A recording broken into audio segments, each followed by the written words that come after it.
এদের সবচেয়ে কঠিন শত্রু হলো প্রকাশ্য শত্রু, চ্যালেঞ্জ দিয়ে শত্রু ঘোষণা দিয়েছে, সেটা হলো আজাজিল, ইবলিস, শয়তান। এই শয়তান আমার মুমিন বান্দাদেরকে ভালো কাজ থেকে ছাঁটাই বাছাই করে গুনাহের ভিতরে ঢুকায় দেবে। আমার অবহেলা, আমার যে বান্দাগুলো যারা সহজ সরল মানুষ, দুঃখগুলোতে বুঝতে পারবে না, গুনার ভিতরে নিমজ্জিত হয়ে যাবে।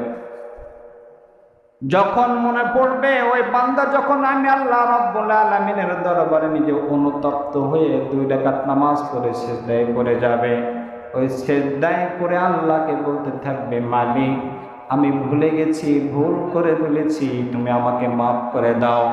বান্দা এই মন মানসিকতা নিয়ে যখন ওই সিজদা করবে, বান্দার চোখের পানি নাকের ডগায় আসার পূর্বেই আমার রহমানুর রহিম মালিক আল্লাহ তাআলা মাফ করে দিবেন। সুবহানাল্লাহ।